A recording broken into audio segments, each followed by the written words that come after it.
നോക്കുമ്പോൾ അവനാശ്, പക്ഷെ ഡയലോഗ് ഇല്ല. ഞാൻ നോക്കുമ്പോൾ ഒറ്റ ഡയലോഗ് വന്ന് ജയിലിൽ കിടന്ന ഒറ്റ ഡയലോഗ്. വീട്ടുകാരുണ്ടായിരുന്ന കണ്ടായിരുന്നു. എന്ത് പറഞ്ഞു? അടിപൊളി എന്ന് പറഞ്ഞിട്ടില്ല എന്ന് പറഞ്ഞിട്ടില്ല. വിനീതേട്ടന്റെ പടമൊക്കെ ക്രിഞ്ചാണെങ്കിലും ആ ഒരു ക്രിഞ്ച് ഇഷ്ടപ്പെടുന്ന ഒരാളാണ് ഞാൻ. പക്ഷേ നമ്മളിവിടെ മറ്റുള്ള ഇൻഡസ്ട്രീനെ വാവ് എന്ന് പറയുന്നത്, പക്ഷേ ഈ കന്നഡ ഇൻഡസ്ട്രീന്നൊക്കെ ഞാൻ പറഞ്ഞില്ലേ, ഈ രവിയണ്ണൻ്റെ ക്യാരക്ടർ ചെയ്ത് നമ്മളെ ഷനിൽ ഗൗതം സാറൊക്കെ എപ്പോഴും അവിടെ നിന്ന് തന്നെ പറയും, മലയാള ഫിലിമാണ് നിങ്ങളൊക്കെ കാണേണ്ടത്, അവിടെ കണ്ടന്റാണ് കിങ്. സാറ് എനിക്ക് വന്ന് കാണിച്ച് തരുന്നുണ്ട്. അവിനാശ് എന്നോட பிரச்சனை இங்கே பாருடா, அவ மரத்து மேலே இருந்து கீழே விழுந்துருச்சு, அது பார்த்துட்டு நீ அப்படியே சிரிச்சுட்டு அங்கே பார்த்துட்டு இதுதான் இவ்வளோதான் பண்ணணும். Hi all, welcome to another podcast from Infidex studios. So നമ്മുടെ ഇന്നത്തെ അതിഥി എന്ന് പറഞ്ഞാൽ റീസെന്റ് കാന്താര മൂവിയിൽ അഭിനയിച്ച അവിനാശാണ്. So hi Avinash, welcome to Infidex podcast. Cliche question ആണെന്ന് അറിയാം, പക്ഷെ എന്നാലും നമ്മുടെ ഓഡിയൻസിന് കേൾക്കാൻ താല്പര്യമുള്ള ഇതാണ്. കാന്താരയുടെ എക്സ്പീരിയൻസിനെ പറ്റിയെന്ന് പറയാം. കാന്താരയിലെ എക്സ്പീരിയൻസ് എന്ന് പറയുമ്പോൾ ഒരു അഡ്വഞ്ചർ എക്സ്പീരിയൻസ് ആണ്. എന്താ പറയുക, ഒരു ചെറിയ ചെറിയ സെറ്റിൽ നിന്ന് ഒരു വലിയ സെറ്റിലെത്തുമ്പോൾ ഉള്ളൊരു ഒരു ഒരു ഒരു ഒരു എന്താ പറയുക, ഒരു തുടക്കക്കാരനെ കിട്ടാവുന്നതിൽ വെച്ചിട്ട് ഒരു വലിയൊരു അത്ഭുതം എന്നൊക്കെ വേണ്ടി പറയാം. എനിക്കവിടെ കാണുന്നതൊക്കെ വലിയ സെറ്റ്, വലിയ ക്രൂ, അപ്പോൾ എല്ലാം കൊണ്ടും എന്താ പറയുക ഒരു അടിപൊളി എക്സ്പീരിയൻസ് ആണ്. അതും ഋഷഭ് സാറെ പോലെ ഒരു ഡയറക്ടർ, ഒരു ആക്ടർ കൂടെ വർക്ക് ചെയ്യാൻ പറ്റിയതിൽ വലിയൊരു ഭാഗ്യമായിട്ട് കാണുന്നുണ്ട്. പിന്നെ ഓഡീഷൻ എങ്ങനെയാണ്? ശരിക്കും പറഞ്ഞു കഴിഞ്ഞാൽ ഇപ്പോൾ ചില്ലർ ഓഡീഷൻ നല്ലായിരുന്നു. കാരണം ഞാൻ അപ്ലൈ ചെയ്ത സാധനം ഇത് നോക്കുമ്പോൾ ലക്ഷക്കണക്കിന് ആൾക്കാർ അപ്ലൈ ചെയ്ത് ഒരു ഇമെയിലിൽ ഫോമിൽ നമ്മൾ പേര് എല്ലാം ഫില്ല് ചെയ്ത് കൊടുക്കണം. പക്ഷെ ആ സമയത്ത് ഓഡിഷൻ സെലക്ട് ചെയ്യുന്ന സമയത്ത് എങ്ങനെയായിരുന്നു?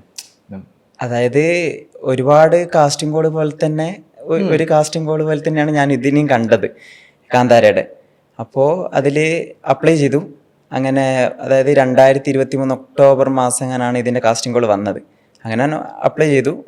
അതിനുശേഷം 2024 ഫെബ്രുവരി 13 തീയതിയാണ് ഇതിൻ്റെ സെക്കൻഡ് റൗണ്ടിലേക്ക് സെലക്ട് ആയിട്ട് മറ്റൊരു മെയിൽ വരുന്നത്. അത്രയും ടൈം എടുത്താ? കാരണം ഒരു 35,000+ ആൾക്കാർ അപ്ലൈ ചെയ്തൊരു പിന്നെ ഇത് ഓഡീഷനായിരുന്നു ഫസ്റ്റ് റൗണ്ട്. അപ്പോൾ സെക്കൻഡ് റൗണ്ടിലേക്ക് അവർ സോർട്ട് ചെയ്തു. അങ്ങനെ കുറച്ച് പേരെ മാംഗ്ലൂർ, കുറച്ച് പേരെ ബാംഗ്ലൂരായിട്ടാണ് അവർ സെക്കൻഡ് റൗണ്ട് ഓഡീഷൻ ചെയ്തത്. എനിക്ക് ബാംഗ്ലൂരായിരുന്നു, കണ്ടീര സ്റ്റുഡിയോയിൽ വെച്ചിട്ട് 2024 ഫെബ്രുവരി 15. അത് കഴിഞ്ഞ് തേർഡ് റൗണ്ട് പിന്നെ ഋഷഭ് സാറെ സ്വന്തം നാട് കുന്താവൂർ വെച്ചിട്ട്. അതിനുശേഷം അടുത്തൊരു ഫോർത്ത് റൗണ്ട് ആയപ്പോഴേക്കും ഋഷഭ് സാറെ ഒരു ബർമ ഗ്യാങ്ങിലുള്ളവർക്കായിട്ടുള്ള ഒരു ആക്ടിങ് വർക്ക്ഷോപ്പ് ഒരു 2 ദിവസത്തെ. അതിനുശേഷം പിന്നെ ലുക്ക് ടെസ്റ്റ്, പിന്നെ ഒരു 10 days ആക്ടിങ് വർക്ക്ഷോപ്പ്, കളറിൻ്റെ പ്രാക്ടീസ്, ഫൈറ്റിൻ്റെ പ്രാക്ടീസ്. ഒരു 10 ദിവസം. അതായത് ആക്ടിങ് വർക്ക്ഷോപ്പ്, അതുപോലെ തന്നെ കളറിൻ്റെ പ്രാക്ടീസ്, ഫൈറ്റിൻ്റെ പ്രാക്ടീസ്, പിന്നെ ഒരു ട്രൈബൽ ഡാൻസിൻ്റെ ഒക്കെ ഒരു പരിപാടിയൊക്കെ ആയിട്ട് ഒരു 10 days. അതിനുശേഷമാണ് ഷൂട്ടൊക്കെ സ്റ്റാർട്ട് ചെയ്തത്. ശരിക്കും ഷൂട്ട് സ്റ്റാർട്ട് ചെയ്തത് കറക്റ്റായിട്ട് പറഞ്ഞു കഴിഞ്ഞാൽ 2024 മാർച്ച് 28. ഞാൻ നോക്കുമ്പോൾ എനിക്ക് അവിനാശിനെ അറിയാം, ഞാൻ കണ്ടിട്ടുണ്ട്. അപ്പം ഞാൻ സിനിമ നോക്കുമ്പോൾ ഓക്കെ എനിക്ക് അറിയുന്ന മൂവുണ്ട്. അപ്പം ഞാൻ നോക്കുമ്പോൾ റൈറ്റ് നോക്കുമ്പോൾ അവിനാശ്, ഓക്കെ റൈറ്റ്, ലെഫ്റ്റ് നോക്കുമ്പോൾ അവിനാശ്. അപ്പോൾ ജൂനിയർ അടിച്ച് പോകുന്ന ആൾക്കാർക്ക് മനസ്സിലാവും ചാൻസ് കിട്ടിക്കഴിഞ്ഞാൽ എന്തുമാത്രം ഗുണമാണെന്ന്. ഞാൻ നോക്കുമ്പോൾ അവിനാശ്, പക്ഷെ ഡയലോഗ് ഇല്ല. ഞാൻ നോക്കുമ്പോൾ ഒറ്റ ഡയലോഗ് വന്ന് ജയിലിൽ കിടന്ന ഒറ്റ ഡയലോഗ്. അതെങ്ങനെയാ ശരിക്കും പറയാം? കാരണം ഇപ്പോൾ പേര് മാത്രം, ആർക്കും പേരറിയത്തില്ല കാന്താരക്കകത്ത് എന്താ അവിനാശിന്റെ പേരെന്ന് അറിയത്തില്ല. പേരെന്താ ശരിക്കും അതിനകത്തുള്ളത്? ദേബ. അത് ഒരു പെർട്ടിക്കുലർ സീനിൽ മാത്രമേ ആ ഒരു നെയിം റിവീൽ ചെയ്യുന്നുള്ളൂ. അത് ഋഷഭ് സാറെ ആ ക്യാരക്ടർ ബർമ തന്നെയാണ് ആ ഒരു ക്യാരക്ടർ വിളിക്കുന്നത്, ദേബ എന്ന്. അത് പക്ഷെ പറഞ്ഞു കഴിഞ്ഞാൽ ചിലപ്പോ ഒരു ചെറിയൊരു സ്പോയിലർ ആകും ആ സീന് പറഞ്ഞു കഴിഞ്ഞാല്, അതുകൊണ്ട് പറയുന്നില്ല. അതൊരു ഇന്റർവെൽ സീൻ ആയത് കൊണ്ടാണ്. പിന്നെ അത്യാവശ്യം അതെല്ലാരും കണ്ടു, വലിയ സ്പോയിലർ ഒന്നല്ല. ഓക്കെ, എന്നാലും ആദ്യമായിട്ട് കിട്ടിയൊരു ക്യാരക്ടർ നെയിം അതാണ് ദേബ. ഇപ്പം നമുക്കിപ്പം ഇത്രയും അവിനാശ് നേരത്തെ പറഞ്ഞിട്ട് തന്നെ ഇതൊരു നല്ലൊരു തുടക്കമാണ്. അപ്പൊ നമുക്കിപ്പോ ഇത്ര എത്തി, പക്ഷേ ഇങ്ങോട്ടുള്ള വഴി അത് സ്ട്രഗിൾ ആയിരുന്നോ അതോ എങ്ങനെയാണ്? ലൈക്ക് കാന്താരയിലോട്ട് എത്തിപ്പെടുന്നതല്ല, ഇതിന് മുന്നേ ഉള്ള സിനിമകൾ അല്ലെങ്കിൽ എങ്ങനെയാണ് ഇങ്ങനെ ഈ ഒരു ഫീൽഡിലോട്ട് വരുന്നത്? അതായത് നമ്മളെ പ്രണവ് മോഹൻലാലിന്റെ ആദ്യം എന്ന് പറയുന്ന ഒരു സിനിമ അത് കണ്ട് ഇൻസ്പയർഡ് ആയിട്ടാണ് ഞാൻ ആദ്യമായിട്ട് ഈ പാർക്കോറൊക്കെ പഠിക്കണം എന്ന് ആഗ്രഹിക്കുന്നത്. അങ്ങനെ അത് യൂട്യൂബൊക്കെ നോക്കിയിട്ട് ചെറുതായിട്ടൊക്കെ പഠിച്ചു. ഓക്കെ, എങ്ങനെ ഈ പാർക്കോറൊക്കെ പഠിച്ചു കഴിഞ്ഞാൽ സിനിമയിലൊക്കെ എത്തിപ്പെടാൻ പറ്റുന്നുള്ളൊരു വിശ്വാസത്തിൽ അങ്ങനെ പോയതാ. പക്ഷെ അതിനുശേഷം പിന്നെ ഞാൻ ചെന്നൈയിലായിരുന്നു വർക്ക് ചെയ്തതൊക്കെ, ഒരു TVS ബ്രേക്സ് ഇന്ത്യ എന്ന് പറയുന്ന ഒരു കമ്പനിയിൽ. അപ്പോൾ അതൊക്കെ കഴിഞ്ഞ ഒരു കൊറോണ ടൈമിൽ ആകെ മൊത്തത്തിൽ ഒരു മടുപ്പായി കമ്പനി ലൈഫ്. അതിനുശേഷം എന്തെങ്കിലും ഒരു വെറൈറ്റി ആയിട്ട് ചെയ്യണം എന്നങ്ങനെ ചിന്തിച്ചപ്പോഴാണ് ഈ പാർക്കോർ സൈഡായിട്ട് ചെയ്യാൻ തോന്നിയിട്ട് ഇങ്ങനെ യൂട്യൂബ് നോക്കിയിട്ട് ഒന്നുകൂടി പഠിക്കാൻ തുടങ്ങുന്നതും ചെന്നൈയിലുള്ളൊരു ഫ്ലിപ്പ് സ്റ്റൈൽ ഫിറ്റ്നസ് സ്റ്റുഡിയോ എന്ന് പറയുന്ന അക്കാഡമിയിലെ ട്രെയിനറായിട്ട് പോകുന്നതും അതിൻ്റെ ഇടയിൽ ആദ്യമായിട്ട് ഹോംബാല ഫിലിംസിൻ്റെ സലാർ എന്ന് പറയുന്ന ഒരു സിനിമയുടെ ഓഡീഷൻ അറ്റൻഡ് ചെയ്യുന്നതും അതിൽ റിജക്റ്റ് ആകുന്നതും അതിനുശേഷം പിന്നെ അതൊക്കെ കഴിഞ്ഞ് തിരിച്ച് നാട്ടിലേക്ക് വന്ന് വീണ്ടും നാട്ടിൽ പാർക്കോറിൻ്റെ ക്ലാസ് സ്റ്റാർട്ട് ചെയ്യലും ഇതിൻ്റെ ഗ്യാപ്പിൽ ഈ ഓഡീഷൻസ് ഒക്കെ അറ്റൻഡ് ചെയ്യാൻ പോകും. ഈ എറണാകുളം സൈഡൊക്കെയാണ് അധികം ഓഡീഷൻസ് ഉണ്ടാവുക. അങ്ങനെ രണ്ടാമത് അറ്റൻഡ് ചെയ്ത ഓഡീഷൻ ആയിരുന്നു കാളിയ. അപ്പോൾ അന്നാണ് ഈ സിനിമേൻ്റെ പുറകെ നടക്കുമ്പോൾ ആ ഒരു കഷ്ടപ്പാട് ആദ്യമായിട്ട് മനസ്സിലാകുന്നത്. കാരണം 3000-ലധികം ആൾക്കാരായിരുന്നു ആ ഓഡീഷൻ അറ്റൻഡ് ചെയ്യാൻ വന്നത്. അതെ, നീ പോയിട്ടുണ്ടായിരുന്നു. ഓക്കെ, അപ്പോൾ ഒരു 9 മണിക്ക് ഓഡിഷൻ സ്റ്റാർട്ട് ചെയ്യുന്നു പറഞ്ഞു. ഞാൻ കറക്റ്റ് 9 മണിക്ക് എത്തി. അന്ന് അവിടെ കണ്ട ലൈന് വേണ്ടി ഞാൻ ഞെട്ടി. ഞാൻ പക്ഷെ വീട്ടിൽ കള്ളവും പറഞ്ഞിട്ടാണ് പോകുന്നത്, ഒരു ഇന്റർവ്യൂ ഉണ്ട് എന്നൊക്കെ പറഞ്ഞിട്ടാണ് പോകുന്നത്. കാരണം സിനിമയിൽ ഒരു ഓഡിഷൻ ഉണ്ട് എന്നൊക്കെ പറഞ്ഞു കഴിഞ്ഞാൽ വീട്ടുകാരൊന്നും സമ്മതിക്കത്തില്ലല്ലോ, നമ്മുടെ നാട്. അപ്പൊ അങ്ങനെ ഞാൻ ഒരു പാർക്കോറിന്റെ ഇന്റർവ്യൂ ഉണ്ട് എന്നും പറഞ്ഞിട്ടാണ് ഞാൻ അന്ന് പോകുന്നത്. അന്ന് എൻ്റെ അച്ഛൻ ICU കിടക്കലാണ്. അപ്പോ എന്താ പറയാ, ഓക്കെ, അന്ന് എനിക്ക് ഞാൻ ഒട്ടും സ്റ്റേബിൾ അല്ല. അപ്പൊ എനിക്ക് എങ്ങനെയെങ്കിലും ഒരു പൈസ ഉണ്ടാവണം. ആദ്യമായിട്ടാണ് ഹോസ്പിറ്റലിൽ ഞാൻ കിടക്കുന്നത് കാണുന്നത്. അപ്പൊ അന്ന് ഞാൻ റിയലൈസ് ചെയ്തു, ഓക്കെ, കയ്യിൽ പൈസ ഇല്ലെങ്കിൽ നമ്മളെ കൊണ്ടൊന്നും ചെയ്യാൻ പറ്റത്തില്ല. അപ്പോൾ സിമ്പിളായിട്ടുള്ള ചിന്തയാണ്, പൈസ ഉണ്ടാക്കാൻ ഒറ്റ വഴി ഇനി സിനിമയുള്ളൂ, സിനിമയിൽ പോയി കഴിഞ്ഞാൽ ഒറ്റയടിക്ക് പൈസ ഉണ്ടാക്കാം, അങ്ങനെയുള്ള ഒരു മൈൻഡിലാണ് ഇറങ്ങുന്നത്. വേറെ വഴിയില്ല, കയ്യിൽ നിന്ന് പോയ ഒരു ടൈമായിരുന്നു. അങ്ങനെ ആ ഓഡീഷൻ്റെ അവിടെ എത്തിയപ്പോൾ എൻ്റെ കണ്ണ് തള്ളിപ്പോയി. 1074 എൻ്റെ ടോക്കൺ നമ്പർ. 9 മണിക്ക് പോയിട്ട് ലൈനിൽ നിന്ന് ഞാൻ വൈകുന്നേരം 5:30 ഞാൻ അതിൻ്റെ ഉള്ളിൽ കയറുന്നത്. കഴിഞ്ഞിട്ട് 2000 പേരാണ്ട് ഉണ്ട് അല്ലേ? ഉണ്ട്. അത് 2 ദിവസങ്ങളായിട്ട് നടന്ന ഓഡീഷനാണ്. ആദ്യത്തെ ദിവസത്തെ ഓഡീഷൻ തിരുവനന്തപുരം തൊട്ട് പിന്നെ എറണാകുളം വരെയുള്ളവർക്കും അതിനുശേഷമുള്ളവർക്ക് നോർത്തിലുള്ള കേരളത്തിലെ നോർത്ത് ജില്ലക്കാർക്ക് വേണ്ടിയിട്ടുള്ളതായിരുന്നു. അങ്ങനെ പക്ഷെ ആ ഒരു ഓഡിഷൻ നല്ലൊരു പോസിറ്റീവ് വൈബായിരുന്നു കേട്ടോ. കാരണം നമ്മളെ ഈ ഡോക്ടർ എങ്ങനെ ഇല്ല, ഇത്ര ആൾക്കാർ പെർഫോം ചെയ്യിക്കാനുള്ള ഒരു ഓപ്ഷൻ അവർക്കില്ല. അവസാനം നമ്മളെ ഫോട്ടോ എടുത്തു, നമ്മളെ പറ്റി ചോദിച്ചറിഞ്ഞു. അങ്ങനെ ഈ പാർക്കോറൊക്കെ ചെയ്യുന്നുണ്ട് ഞാൻ അവിടെ പറഞ്ഞപ്പോൾ മഹേഷ് ഗുരുക്കൾ, ഓക്കെ, നമുക്ക് അതുപോലെയുള്ള ആൾക്കാരൊക്കെ വേണം, ഇയാളുടെ നമ്പർ നോട്ട് ചെയ്യുന്നിട്ട് അവിടെയുള്ള വേറൊരു ഏരിയയോടാണ് തോന്നുന്നു പറഞ്ഞ്. അപ്പൊ എനിക്ക് ഓക്കെ, പാർക്കോർ കുറച്ച് അഡ്വാൻറ്റേജ് തന്നെയാണ്, ഞാൻ പോകുന്ന റൂട്ട് കറക്റ്റ് ആണെന്നുള്ളൊരു തോട്ട് വന്നു. അപ്പോൾ ഓക്കെ, പിന്നെ കേരളത്തിൽ അങ്ങോളം ഇങ്ങോളം നടക്കുന്ന എല്ലാ ഓഡീഷൻസ് അറ്റൻഡ് ചെയ്യാൻ തുടങ്ങി. അതിൻ്റെ ഒരു എനർജി വന്നത് ശരിക്കും ഈ കാളിൻ്റെ ഓഡീഷൻ ആയിരുന്നു. അങ്ങനെ പിന്നെ ഒരു മേപ്പാടി എന്ന് പറയുന്ന ഒരു സിനിമേൻ്റെ ഓഡീഷൻ അറ്റൻഡ് ചെയ്തു ആദ്യമായിട്ട്. അപ്പോൾ അങ്ങനെ അതിൽ സെലക്റ്റായി. ആദ്യമായിട്ട് അറ്റൻഡ് ചെയ്തിട്ട് സെലക്റ്റായ ഓഡീഷൻ ഈ പറയുന്ന മേപ്പാടി എന്ന് പറഞ്ഞ സിനിമയാണ്. മേപ്പാടിയാണല്ല കേട്ടോ, ഉണ്ണിമുന്തൻ്റെ മേപ്പാടിയാണല്ല, മേപ്പാടി. ഓക്കെ, ആ നോട്ടം കണ്ടപ്പോഴേ മനസ്സിലായി. അപ്പോൾ പിന്നെ മേപ്പാടി. അങ്ങനെ ആ സിനിമേൻ്റെ ഷൂട്ടൊക്കെ സ്റ്റാർട്ട് ചെയ്തു. ഒരു 28 ദിവസത്തെ ഷൂട്ടായിരുന്നു സിനിമേൻ്റെ ടോട്ടൽ ആവശ്യമുള്ളത്. 21 ദിവസം കഴിഞ്ഞ് ബാക്കി 7 ദിവസം ക്ലൈമാക്സ് പോർഷൻ, അതിലാണ് എൻ്റെ സീനൊക്കെ വരുന്നത്. ഈ 21 ദിവസം ആയപ്പോഴേക്കും ആ സിനിമ അവിടെ വെച്ച് ഡ്രോപ്പായി. പക്ഷെ ഓക്കെ, പിന്നെ നമ്മൾ പിന്നെ ഇത് ഒരു ഹരായി ഓഡിഷൻ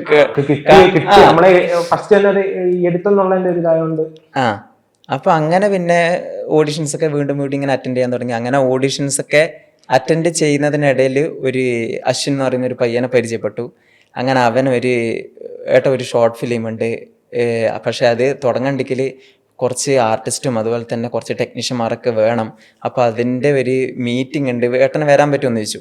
അപ്പോൾ എനിക്ക് ആദ്യമായിട്ട് ഈ ഫീൽഡിലേക്ക് ഇറങ്ങിയിട്ട് വർക്ക് ചെയ്യാൻ ഒരു ഓപ്പർച്യൂണിറ്റി കിട്ടുന്നത് ഇവൻ വിളിച്ചപ്പോഴാണ്. അങ്ങനെ അവിടെ പോയപ്പോൾ അതിൽ ആർട്ടിസ്റ്റായിട്ടും ആൾക്കാർ കുറവാണ്, അതുപോലെ തന്നെ പിന്നെ ടെക്നീഷ്യന്മാരൊന്നും ഇല്ല. അപ്പോൾ അതിൻ്റെ അകത്തൊരു ആക്ഷൻ കൊറിയോഗ്രാഫിയൊക്കെ ചെയ്യണം. അപ്പോൾ അങ്ങനെ അതിൻ്റെ ഡയറക്ടർ എന്നോട് പറഞ്ഞു, അവിനാശിന് ആക്ഷൻ കൊറിയോഗ്രാഫി ചെയ്യാൻ പറ്റുമെന്ന് ചോദിച്ചു. അപ്പോൾ ഈ പുള്ളിയും പുതുതായിട്ട് ഡയറക്ഷൻ ചെയ്യാൻ പോകുന്നതാണ്.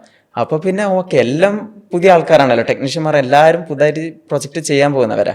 പിന്നെ അതിൽ DOP ആയിട്ട് വന്നത് നമ്മളെ ഇപ്പം വാഴ 2 ചെയ്തുകൊണ്ടിരിക്കുന്ന അഖിൽ ലൈലാസുരനും ജോ ക്രിസ്റ്റോ സേവ്യർ. ആ, അപ്പോൾ അവരെ കൂടെ ആയിരുന്നു എൻ്റെ ആദ്യത്തെ വർക്ക്. അപ്പോൾ അതിൽ ആക്ഷൻ കൊറിയോഗ്രാഫറായിട്ടും പിന്നെ അതുപോലെ തന്നെ ഒരു ചെറിയൊരു ക്യാരക്ടർ ചെയ്തിട്ടുണ്ടായിരുന്നു, ഒരു കാട്ടാളനായിട്ട്. അവിടുന്ന് തുടങ്ങിയ കാട്ടാളൻ, പിന്നെ കങ്കുവയിലെത്തി അവിടെയും കാട്ടാളെ, അവിടുന്ന് തിരിച്ച് ഇവിടെ കാന്താരിലെത്തിയപ്പോ അവിടെയും കാട്ടാളെ. പറഞ്ഞിട്ട് കാര്യമില്ല, അതായി പോയി കോലോ. ഇപ്പം കാട്ടാളനെ വിളിച്ചിട്ടുണ്ടോ? എങ്ങനെ? കാട്ടാളനിലേക്ക് കാട്ടാളനിലേക്ക് ഒരു ഓഡീഷനൊക്കെ കഴിഞ്ഞിട്ടുണ്ട്. വിളിച്ചു കഴിഞ്ഞാല് സന്തോഷം. എല്ലാത്തിലും കിട്ടി കാട്ടാളനായിട്ട്. അതിലും കൂടി കിട്ടി കഴിഞ്ഞാല് കാട്ടാളനായി. തോന്നിയിട്ടുണ്ടോ ലൈക്ക് വേറെ എക്സ്പ്ലോർ ചെയ്യണം? ഷുവറായിട്ടും. പക്ഷേ നമ്മൾ ഈ ഒരു ബിഗിനർ സ്റ്റേജിൽ നമുക്ക് ഓപ്പർച്യൂണിറ്റി കിട്ടുക എന്നുള്ളതാണ് വലിയ കാര്യം. അല്ലാതെ നമുക്കിപ്പം പോയിട്ട് എനിക്കതിൽ ഹീറോ ആവണം എന്ന് പറഞ്ഞു കഴിഞ്ഞാൽ അത് നടക്കത്തില്ലല്ലോ. കങ്കുവയില് സൂര്യ സാറ് ഗ്യാങ്ങിലായിരുന്നു. അത് ഇതുപോലെ ഒരു കാസ്റ്റിംഗ് കോള്, ഒരു സൂര്യ സാറെ കൂടെ ഒരു 15 പേര് മെയിനായിട്ട് വേണം, ഒരു നല്ലൊരു കാട്ടാള ലുക്കുള്ള എന്നൊക്കെ പറഞ്ഞിട്ടാണ് അതിലേക്ക് ഒരു ഫോട്ടോ അയച്ചു കൊടുത്തു. അങ്ങനെ സെലക്റ്റായി പോയി. അത് ഇങ്ങനെ മൾട്ടിപ്പിൾ റൗണ്ട് ഓഫ് ഓഡിഷൻ കൂട്ടുണ്ടായിരുന്നോ? ഇല്ല, അതിൽ ഫോട്ടോ സെലക്ഷൻ ആയിരുന്നു. അതായിരുന്നു ആദ്യമായിട്ട് ചെയ്ത മൂവി. അതിൽ വേറൊരു കോയിൻസിഡൻസ് എന്താണെന്ന് വെച്ച് കഴിഞ്ഞാൽ, ഞാൻ ആദ്യമായിട്ട് ഒരു ഷോർട്ട് ഫിലിം ചെയ്തെന്ന് പറഞ്ഞല്ലോ കാട്ടാളനായിട്ട്. അവിടെ എന്നെ ആരാന്നോ മേക്കപ്പ് ചെയ്തത് ജോസീന എന്ന് പറയുന്നൊരു പിന്നെ എൻ്റെ ഫ്രണ്ടാണ്.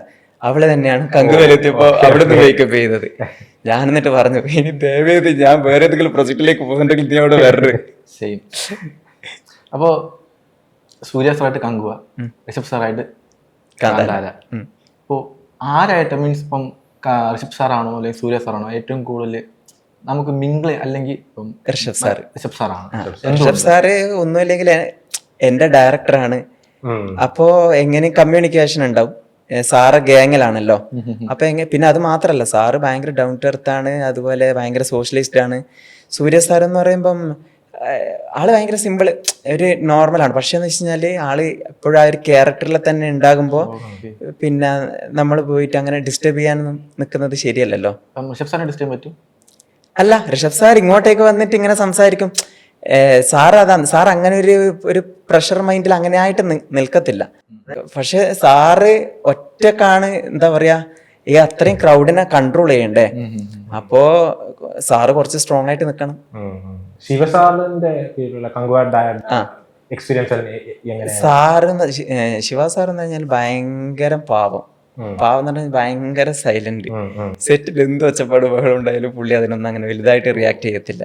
പക്ഷെ ഋഷഭ് സാർ അതുപോലെയല്ല. ഋഷഭ് സാറിന് സെറ്റ് ഒരു ഡിസിപ്ലിന് അതൊക്കെ സാർ എപ്പോഴും വാച്ച് ചെയ്തുകൊണ്ടേയിരിക്കും. ഇപ്പം എന്താ പറയാ, സാറിന് ദേഷ്യം വന്നു കഴിഞ്ഞാൽ വഴക്ക് പറയും. പക്ഷെ അത് സാർ അങ്ങനെ മനസ്സിൽ വെച്ചുകൊണ്ടിരിക്കുന്നില്ല. ഇപ്പൊ ഞാൻ ബ്രോനെ വഴക്ക്, ഇപ്പൊ സാറാന്ന് വിചാരിച്ചു, ഞാൻ ബ്രോനെ വഴക്ക് പറഞ്ഞു, അത് കഴിഞ്ഞു. ഒരു 5 മിനിറ്റ് ഒന്നും വേണ്ട, അതവിടെ കഴിഞ്ഞു. പിന്നെ സാർ നോർമലായിട്ട് തന്നെ നിൽക്കും. അതായത് സാറിന് അവിടെ ഉള്ളവരൊക്കെ സാറിന്റെ ഒരു ഫാമിലി മെമ്പേഴ്സിനെ പോലെയാണ്. ഇപ്പൊ നമ്മളെ വീട്ടിൽ നിന്ന് നമ്മളെ അച്ഛനും അമ്മയൊക്കെ നമ്മളെ പറഞ്ഞു കഴിഞ്ഞാല് ഒരു മൂഡ്. ഓക്കെ. അപ്പോൾ അവിനാശ് കണ്ണൂരാണ്. അപ്പോൾ കാന്താരയിലോട്ട് പോകുമ്പോൾ അവിടെ നമ്മൾ കാണുന്നത് ഒരു തെയ്യം പോലത്തെ രൂപം. എനിക്കറിയത്തില്ല കറക്റ്റ് എന്താണ്, തെയ്യം പോലത്തെയാണ്. കണ്ണൂർ തെയ്യമാണ്. അപ്പോൾ അതും ഇതായിട്ട് അവിനാശ് കാണുമ്പോൾ എന്തേലും തോന്നിയിട്ടുണ്ട്? കാരണം സിമിലാരിറ്റി അങ്ങനെ എന്തേലുമൊക്കെ? അല്ല, ഇപ്പൊ കണ്ണൂർ, കാസർഗോഡ്, ഈ മാംഗ്ലൂർ ആ ഒരു സൈഡൊക്കെ ഈ തെയ്യത്തിന്റെ ഒരു ഏരിയ ആണ്. അപ്പോ ഓരോ ഏരിയയിലും ഓരോ ഡിഫറെന്റ് സ്റ്റൈലായിരിക്കും, അത്രമാത്രം. അല്ലാതെ കോമൺ ആയിട്ട് തന്നെയാണ്. പിന്നെ ഇപ്പോ എന്താ പറയാ, എല്ലാത്തിനും ഒരു ബേസിക് ആയിട്ടുള്ള കാര്യങ്ങളുണ്ട്, അതൊക്കെ കോമൺ ആണ്. അല്ലാതെ പിന്നെ ഓരോ തെയ്യത്തിനും പിന്നെ അതിന്റെ കോലത്തില്, എഴുത്തിലൊക്കെ അങ്ങനെ മാറ്റം, അത് മാത്രം ഡിഫറെന്റ് ആയിട്ടുണ്ട്. അങ്ങനെ വേറെ പ്രത്യേകിച്ച് അങ്ങനെ വലിയ വ്യത്യാസമായിട്ടും തോന്നിയിട്ടില്ല. ഈ ഭാഷ പാടായിരുന്നു. കന്നഡ എന്ന് പറയുമ്പോ എനിക്കറിയില്ലായിരുന്നു ആദ്യം. അപ്പോ ഇപ്പൊ തമിഴൊക്കെ നമുക്ക് പെട്ടെന്ന് ക്യാച്ച് ചെയ്യാൻ പറ്റും. നമ്മൾ ഈ തമിഴ് സിനിമയൊക്കെ കാണുന്നുണ്ടല്ലോ. അപ്പൊ നമുക്കൊരു ലാംഗ്വേജ് ഒരു കമ്മ്യൂണിക്കേറ്റ് ചെയ്യണമെങ്കിൽ നമ്മുടെ ഉള്ളിൽ എന്തെങ്കിലും വേർഡ്സ് ഉണ്ടാവണം, അതിന് ലിസണിങ് വേണ്ടേ. ഈ കന്നഡ സിനിമ നമ്മൾ ഈ തമിഴ് സിനിമ കാണുന്ന പോലെ കാണുന്നില്ല. അതായത് അത് വേറെ ഒന്നും കൊണ്ടല്ലേ, കന്നഡ സിനിമ ഇവിടെ അങ്ങനെ, അതെ, കന്നഡ സിനിമ അവിടെ അതേ ലാംഗ്വേജിൽ റിലീസ് ആവുന്നില്ല, അതുകൊണ്ട് നമ്മൾ കാണുന്നുമില്ല. അപ്പോൾ അങ്ങനെ കർണാടകയിൽ എത്തിയപ്പോൾ ഈ കന്നഡ ഭയങ്കര കോംപ്ലിക്കേറ്റഡ് ആയിരുന്നു. കാരണം പറയുന്നതൊന്നും മനസ്സിലാകുന്നുമില്ല. ഇനി എന്തെങ്കിലും അങ്ങോട്ടേക്ക് റിയാക്ട് ചെയ്യുന്ന വെച്ച് കഴിഞ്ഞാൽ അതും നടക്കുന്നില്ല. പിന്നെ ഇതെങ്ങനെയെങ്കിലും പഠിച്ചാൽ മതിയാവും. അപ്പോൾ അങ്ങനെ ഒരു ദിവസം 2 കന്നഡ സിനിമ വീതം അങ്ങനെ കാണാൻ തുടങ്ങി. പിന്നെ തെറ്റിയാലും കുഴപ്പമില്ല, എങ്ങനെയെങ്കിലും ഇവരുമായിട്ട് റിയാക്ട് ചെയ്യാന്നുള്ളൊരു രീതിയിൽ അങ്ങനെ റിയാക്ട് ചെയ്യാൻ തുടങ്ങി. പിന്നെ ഇപ്പോ ഓക്കെ, ഇപ്പൊ അവര് പറയുന്നതൊക്കെ മനസ്സിലാവും, എന്നെ കൊണ്ട് റിപ്ലൈ കൊടുക്കാനൊക്കെ പറ്റുന്നുണ്ട്. എന്നാലും ചെറിയ ചെറിയ ഗ്രാമർ മിസ്റ്റേക്ക് ഒക്കെ ഉണ്ട്, ചെറിയ എന്നല്ല, വലിയ ഗ്രാമർ മിസ്റ്റേക്ക് ഒക്കെ ഉണ്ടാവും. പക്ഷെ ഞാൻ അത് മൈൻഡ് ആക്കലില്ല, ഞാൻ പറയുന്നത് അവർക്ക് മനസ്സിലാവുന്നുണ്ട്. ഓഡിഷൻ ടൈമിലൊക്കെ എങ്ങനെയാണ്? ഓഡിഷൻ ടൈമില് എന്നെ ഓഡിഷൻ ചെയ്തത് നമ്മളെ ഈ സൂഫ്രംസോ മൂവി എന്ന് പറയുന്ന അതില് ലീഡിങ് ക്യാരക്ടർ ചെയ്ത രവിയണ്ണന്റെ ഷനിൽ ഗൗതം സാറ്, പുള്ളിയാണ് ഷനിൽ ഗൗതം, പുള്ളിയാണ് എന്നെ ഓഡിഷൻ ചെയ്തത്. അപ്പോൾ പുള്ളി അവിടെ എത്തിയപ്പോൾ തന്നെ പറഞ്ഞു, അവിനാശ് നമുക്ക് ലാംഗ്വേജ് ഒന്നും വേണ്ട, അവിനാശിന്റെ പെർഫോമൻസ് മാത്രം മതി എന്ന് പറഞ്ഞിട്ടാണ്. അവിനാശിന് ഏത് ലാംഗ്വേജിൽ വേണമെങ്കിലും പെർഫോമൻസ് ചെയ്യാം. എന്താ ചെയ്തത് അവിടെ? എനിക്ക് ബ്രോയുടെ നമ്പറുള്ള സ്റ്റാറ്റസ് കണ്ടിട്ടുണ്ടായിരുന്നു. തരുൺ സാർ ഒന്ന് ഹെൽപ്പ് ചെയ്ത് കേട്ടിട്ടുണ്ടായിരുന്നു. ആര്? Tarun sir. Tarun sir actually ആ ഒരു ടൈമിൽ ഞാൻ കുറച്ചിങ്ങനെ ഒരുമാതിരി സിറ്റുവേഷനിൽ പോയിക്കൊണ്ടിരിക്കലാണ്. അപ്പോൾ ഞാൻ പറഞ്ഞല്ലോ, ഒരുപാട് ഓഡിഷൻസ് അറ്റൻഡ് ചെയ്തിട്ടുണ്ട്. പക്ഷെ എന്നിരുന്നാലും ഈ ഒരു ഓഡിഷൻ എനിക്ക് എങ്ങനെയെങ്കിലും പിടിക്കണം എന്നുള്ളൊരു ഇതുണ്ടായിരുന്നു. അതായത് ഇത്രയും വലിയൊരു പ്രൊജക്ടിന്റെ സെക്കൻഡ് റൗണ്ടിലേക്ക് കടന്നല്ലോ, അപ്പൊ ഇനി ഇതിന്റെ ഉള്ളിലേക്ക് തന്നെ പോകണം എന്നുള്ള രീതിയിൽ. അപ്പൊ അതിന് മുന്നേ സാറെ ഞാനും ബ്രോയൊക്കെയാണ് ആ ഒരു പ്യൂപ്പ എന്ന് പറയുന്നത് അറ്റൻഡ് ചെയ്തത്.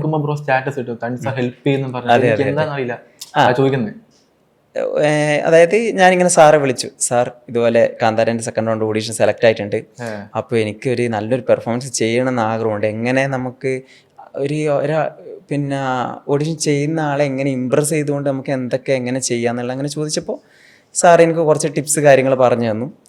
2 മിനിറ്റായിരുന്നു പെർഫോമൻസ് ചെയ്യേണ്ടിയിരുന്നത്. അതിൽ പിന്നെ സാറ് ഓക്കെ, ഒരു പെർഫോമൻസ് ചെയ്യുമ്പോൾ എവിടെ എങ്ങനെ നീ അപ്ലൈ ചെയ്യണം എന്നുള്ളത് മാത്രം സാർ എനിക്ക് പറഞ്ഞു തന്നു. ഇപ്പോൾ നിന്റെ സ്കില്ല് യൂസ് ചെയ്യുക, നിന്റെ ഹെയർ യൂസ് ചെയ്യുക, നിന്റെ ആ ഒരു ബോഡി അപ്പിയറൻസ് എല്ലാം യൂസ് ചെയ്യുക. പിന്നെ അതുപോലെ എന്താ പറയുക, ആ സാർ ആദ്യമേ ചോദിച്ചായിരുന്നു നിനക്ക് എന്തെങ്കിലും ചെയ്യാൻ ഐഡിയ ഉണ്ടാവും, അങ്ങനെ ചോദിച്ചിട്ടുണ്ടായിരുന്നു. ഞാൻ പറഞ്ഞു ഓക്കെ സാർ, ഇത് മൊത്തത്തിലൊരു സ്പിരിച്വൽ ടൈപ്പ് പരിപാടിയാണല്ലോ, അപ്പം അങ്ങനെ ഒരു പരിപാടി തന്നെ പിടിക്കുക എന്നാണ് തോന്നുന്നത്.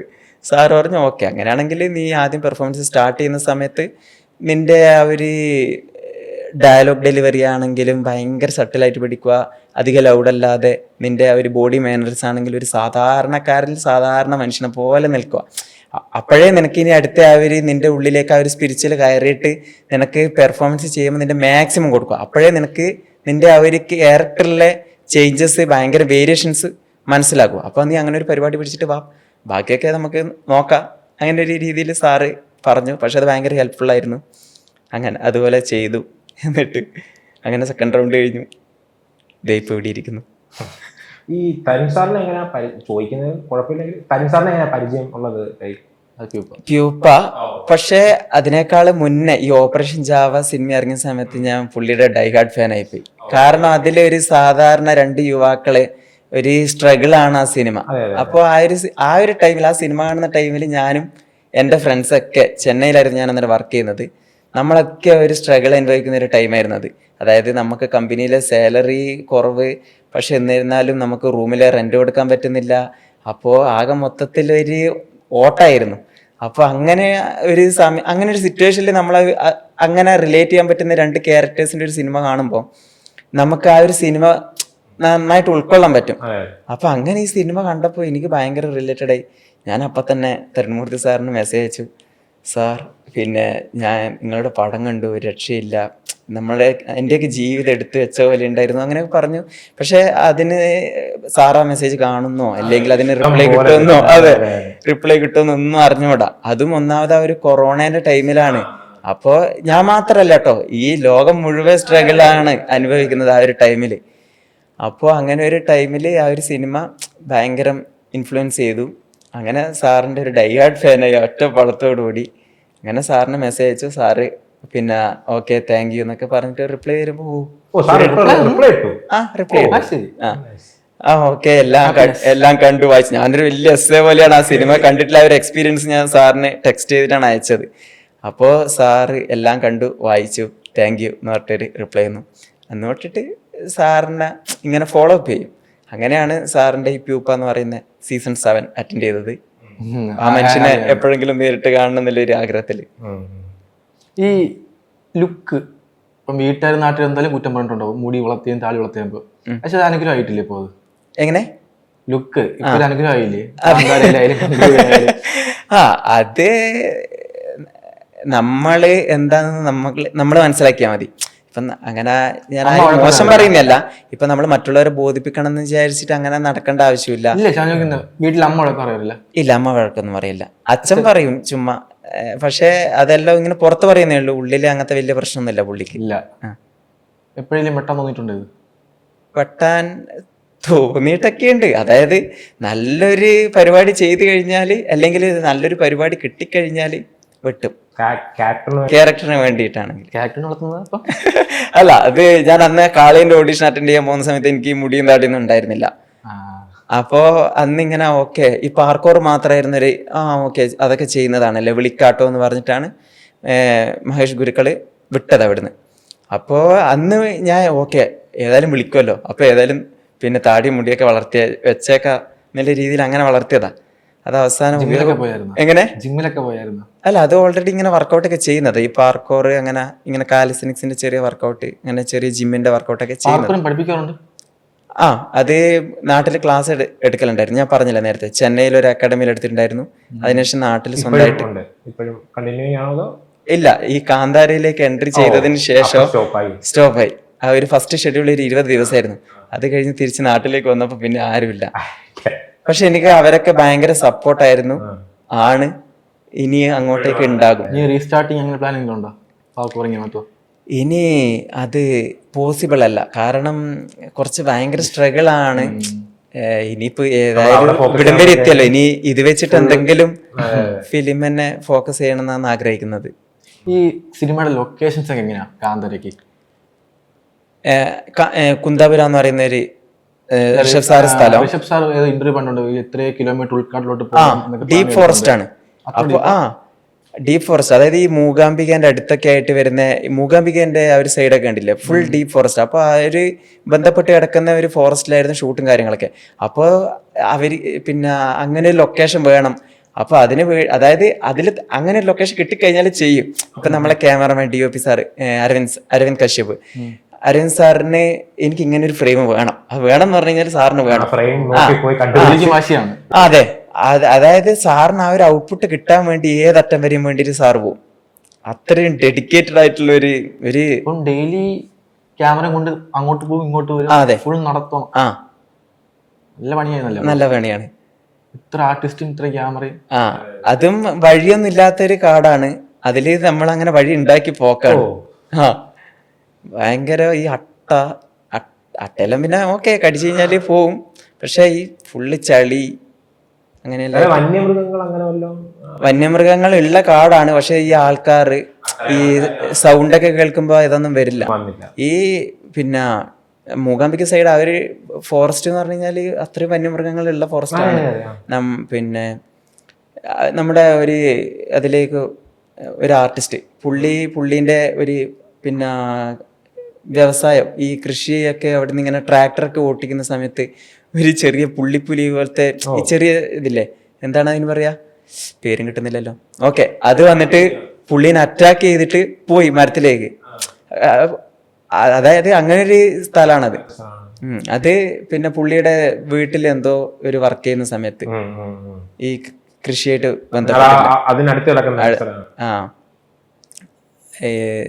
ശൃംഗേരി അങ്ങനെ എന്തോ ആണ് ആ സ്ഥലത്തിന്റെ പേര്. ഇത് OTT റിലീസ് വന്നു കഴിഞ്ഞാൽ ആ സിനിമയ്ക്കകത്ത് ബ്രോയിൻ എവിടെയൊക്കെ, അല്ലെങ്കിൽ ആൾക്കാർക്ക് പെട്ടെന്ന് കണ്ടാൽ മനസ്സിലാവും ബ്രോയിനൊക്കെ? എന്നെ അറിയുന്നവർക്ക് പെട്ടെന്ന് കണ്ടു കഴിഞ്ഞാൽ മനസ്സിലാവും. അതുപോലെ ഇപ്പോൾ എൻ്റെ ഒരു 3 ഇന്റർവ്യൂ അത്യാവശ്യം വൈറലായിട്ടുണ്ട്.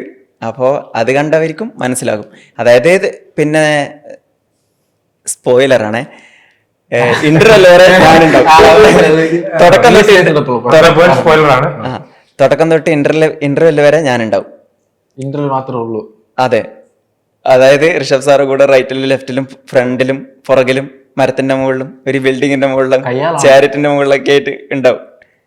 അതായത് ഒരു സ്പോട്ടർ എന്ന് പറയുന്ന ഒരു ടൈപ്പ് ക്യാരക്ടറാണ് എനിക്ക് തന്നിട്ടുള്ളത്. അതായത് നമ്മളിങ്ങനെ ഒരു ഗ്യാങ് ആയിട്ട് ഇങ്ങനെ കാട്ടുകൂട്ടിയെല്ലാം നടക്കുമ്പോൾ ഇങ്ങനെ മൊത്തത്തിലെല്ലാം വീക്ഷിക്കുന്ന ഒരു ടൈപ്പ് ക്യാരക്ടർ. അതാണ് ഇങ്ങനെ ഋഷഭ് സാറ് ഫ്രണ്ടിലായിട്ട് അങ്ങനെ നിർത്തിപ്പിച്ചത്.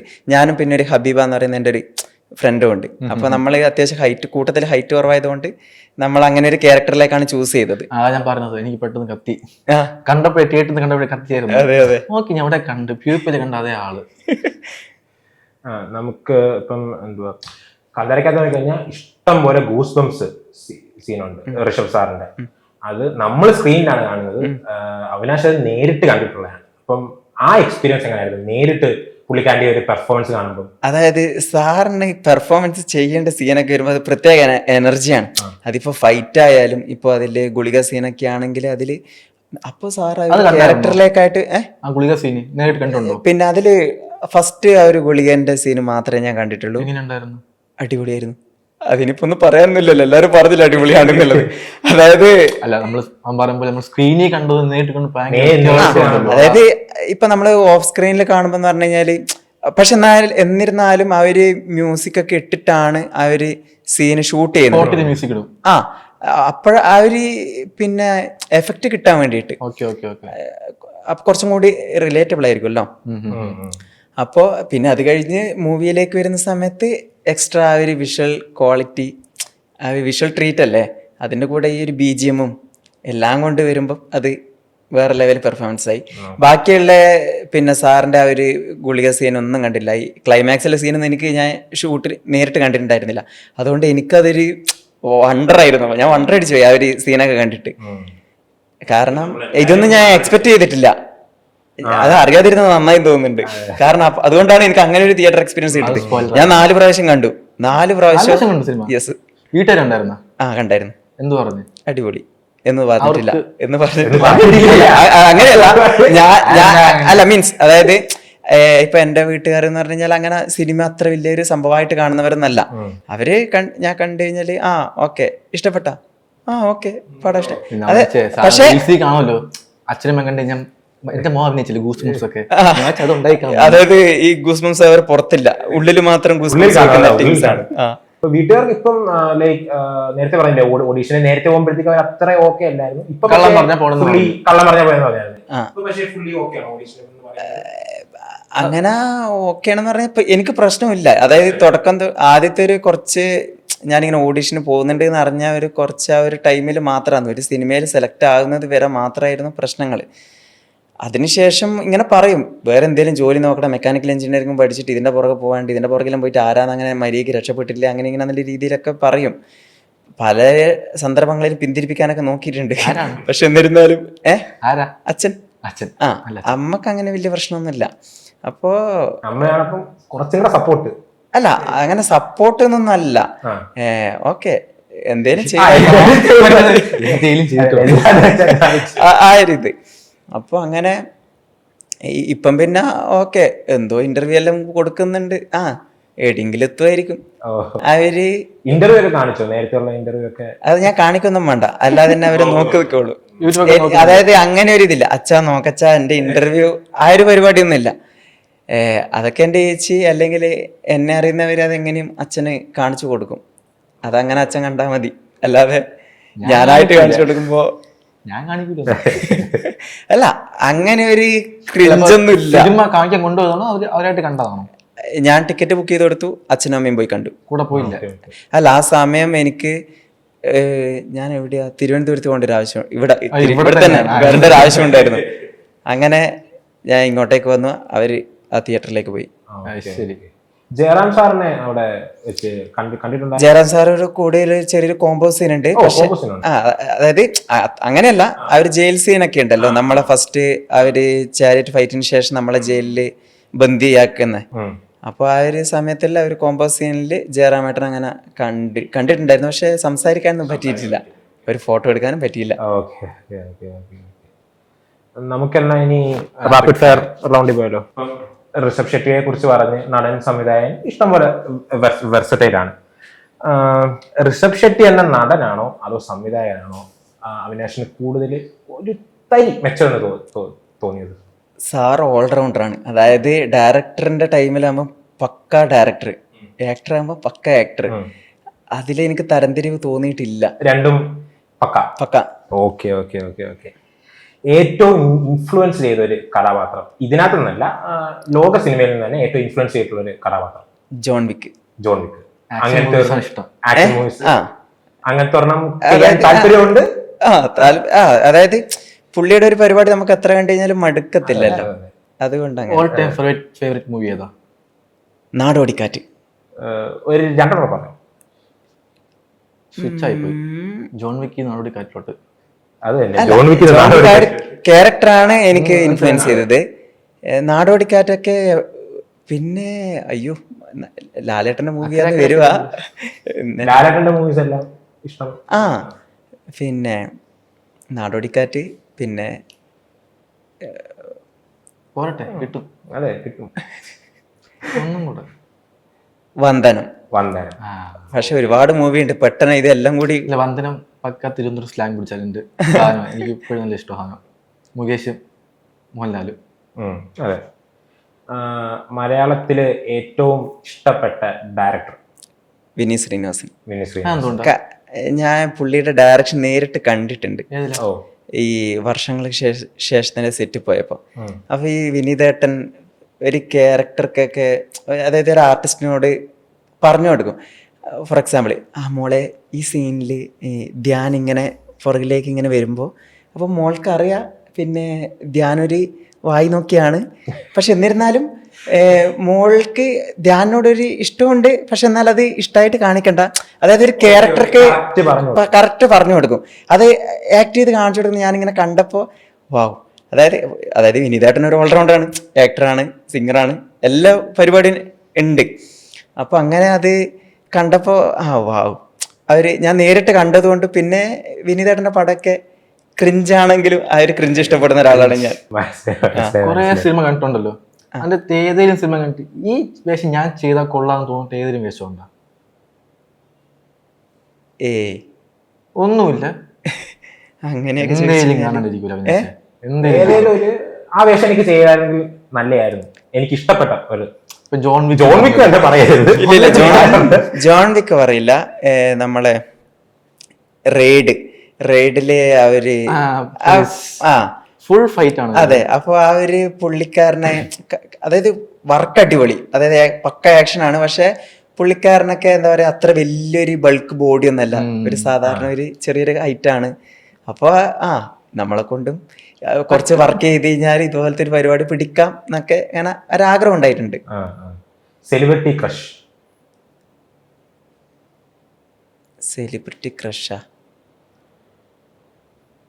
സായി പല്ലവി. വൈ? പുള്ളിക്കാരി ഓഫ് സ്ക്രീനിലും ഭയങ്കര ഒരു സിമ്പിൾ ആൻഡ് ഹമ്പിൾ ആണ്.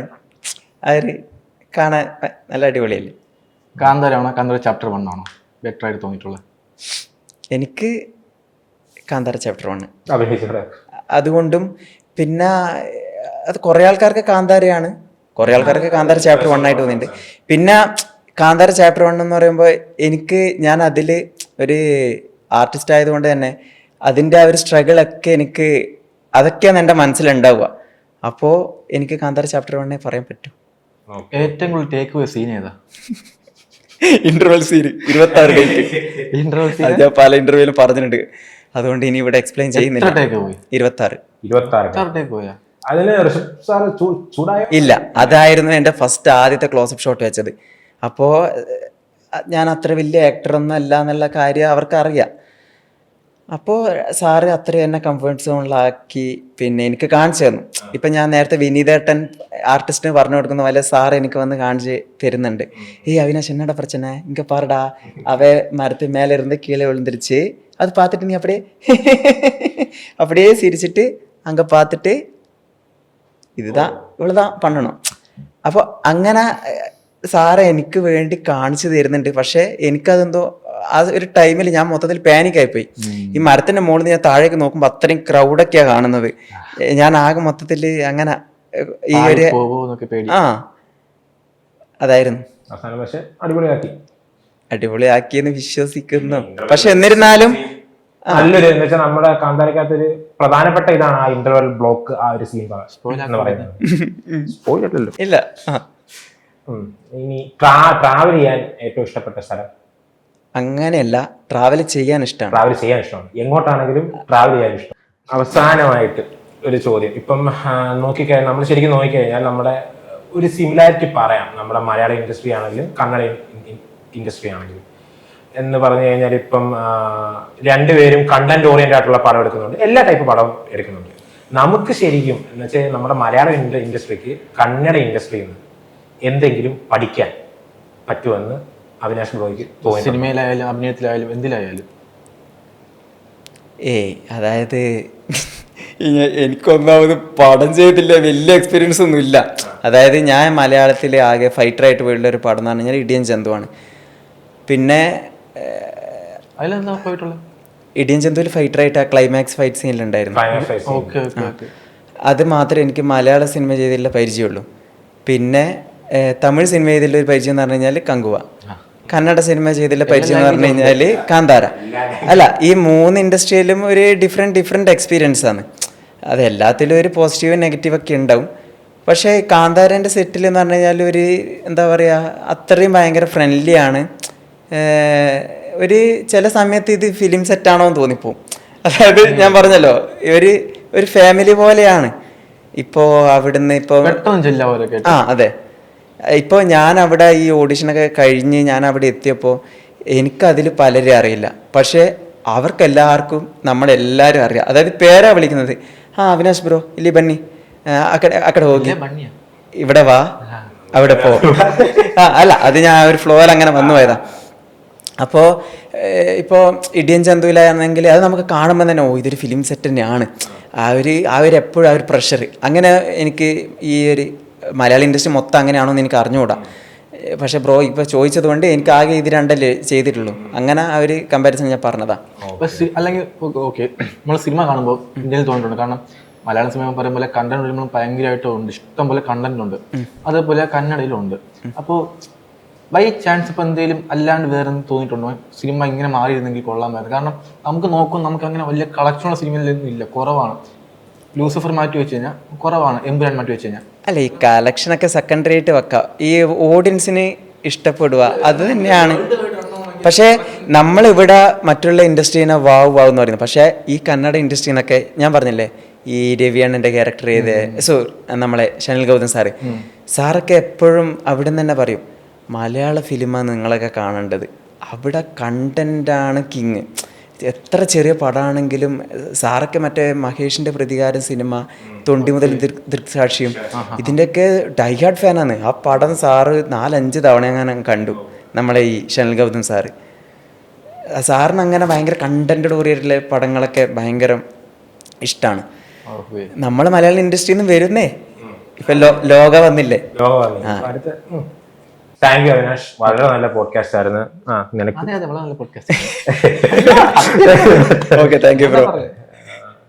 നമ്മുടെ ഓഡിയൻസിന് എന്തായാലും നല്ലപോലെ ഇഷ്ടപ്പെടുമെന്ന് നമുക്ക് തോന്നുന്നുണ്ട്. നമുക്കൊരു ഗിഫ്റ്റ് ഹാമ്പർ ഉണ്ട്. ഇനിയും വിളിക്കാൻ പറ്റട്ടെ നമുക്ക് പുതിയ പുതിയ സിനിമയിലൊക്കെ വരുമ്പോൾ. സൂപ്പർ സ്റ്റാർ ആണെന്ന് നമ്മൾ വിളിക്കും, അപ്പം വരണം. അയ്യോ, നീ വിളിക്കണ്ട, ഞാൻ വിളിച്ചോ. നീ വിളിച്ചോ. Okay, thank you Avinash. Thank you.